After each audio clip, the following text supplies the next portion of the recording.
That's the new Audi TT RS. It's got a 400 horsepower 5-cylinder, an all-wheel drive system. We're going to show you how fast it goes in a straight line, how it handles, and what the interior looks and feels like.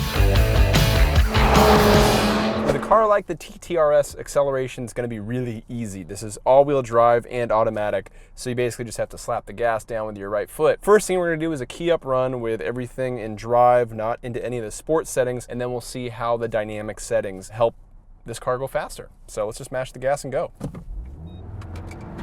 Okay, bit of clutch slip at the very beginning, but still very quick. This is a fast car. A firm car too, a very firm car, as you can see from the vertical jostling. This is a pretty quick car, even in its key up settings. Let's put it in dynamic, shifters in dynamic, make sure the exhaust is in loud mode. Done. All right, mash the brake with the left foot, hit the gas with the right, and let's see what happens.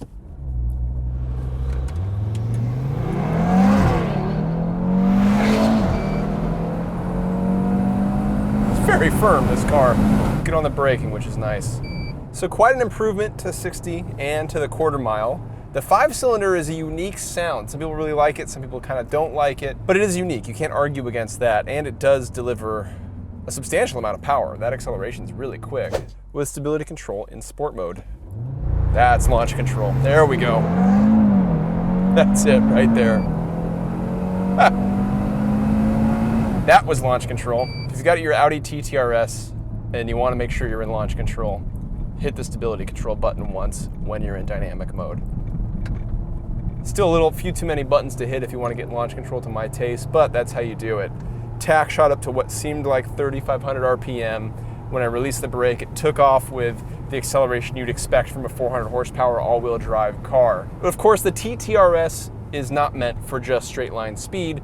RS vehicles from Audi supposedly handle well too. So we roll into the handling test of the TT RS. A couple caveats we have to tell you.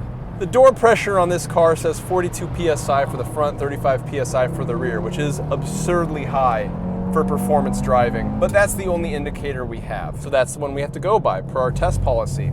The handling complaints are going to center around what happens when you have overinflated front tires, and that's understeer. And in this, it's managing that understeer. It's disappointing because this car changes directions really quickly and with an ease that's admirable. It's a smaller, lighter vehicle than the stuff that you've seen previously on this channel, and that already helps it around the tighter, slower corners here. Big cars, you have to just sort of park in the corners like this and turn around and then wait, and then slowly and painfully drive them out of the corner. But not this car. This car is very nimble, and that's a refreshing thing. But in the high-speed constant radius stuff, that understeer, it comes out.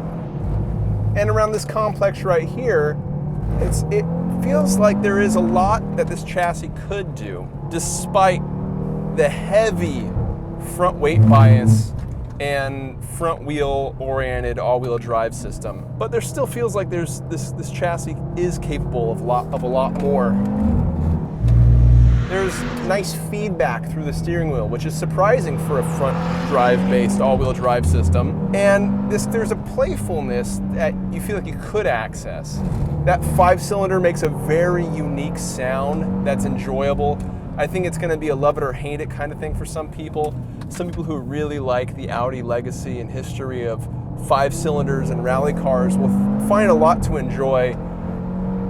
It's certainly different.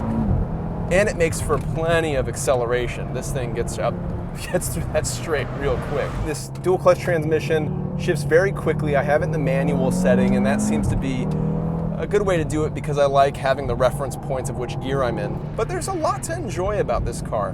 But also, if you look at this TT RS, if you're gonna look for a serious sports car, maybe don't look for a car with 60% of its weight on its nose. So those kind of things limit the appeal of the TT RS as a pure performance handling car.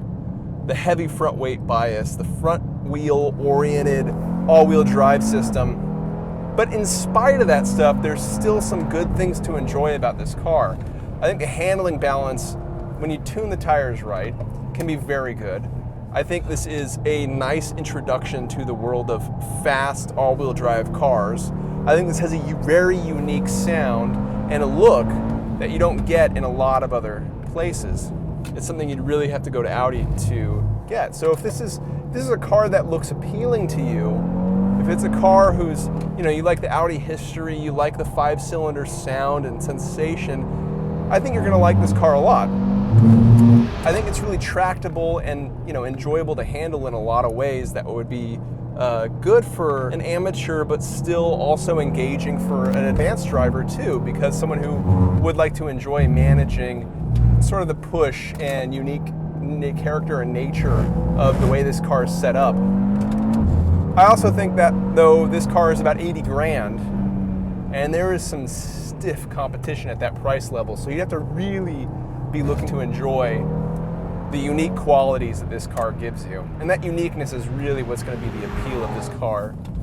I think the handling is enjoyable, although there's superior cars out there for less than this money, but they don't feel as different as this car does. And this thing there's plenty to enjoy in here. It's rapid, it's very quick.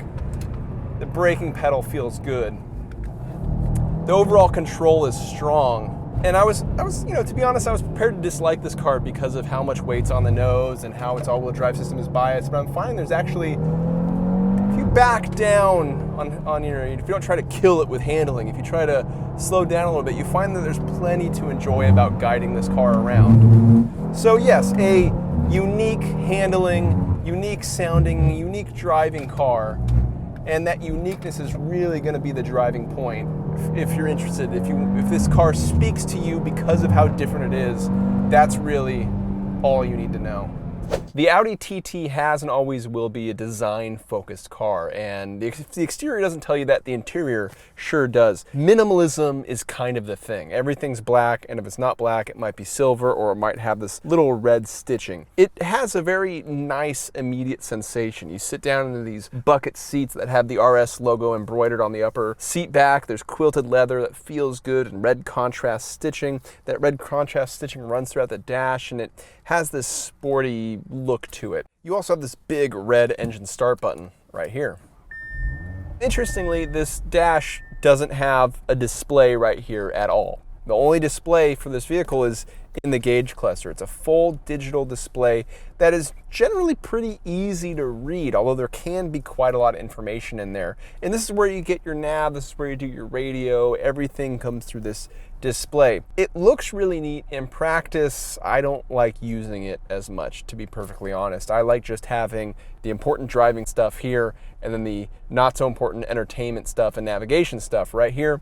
That's personal preference. You might see it differently. Another unique thing this vehicle does is the air conditioning controls. The climate controls are all done on the vents themselves. Your seat heating is dialed in by turning this knob over here for the driver, over there for the passenger. Your climate control settings, turning up the fan, you do with this dial here. And it's an interesting look. It'll take you a little bit to get familiar with, and it's a system that probably benefits from a lot of use. For me, the first look of it is something that it's spending more time on looking neat than actual immediate functionality, although it's something that's easy to learn. The rest of it is pretty much your sports car, your modern sports car basics. Carbon fiber everywhere, a microfiber suede material. It's all very nice stuff. But really the key differences between this and most other sports cars are the center display here and the straight up, maybe design focused to a fault appearance of the interior, but that's what the Audi TT is. You can't really fault it for being so focused on design. I like the flat bottom steering wheel. It helps you with getting in and out of the car if you've got bigger legs, and it also helps if you're doing big dramatic steering inputs to always know where the steering's at. Also, you can make the engine louder by hitting this button here, and I recommend that you always do that. That's been a look at the Audi TT RS. If you want to see more videos like this one, keep it tuned right here and be sure to visit Edmunds.com.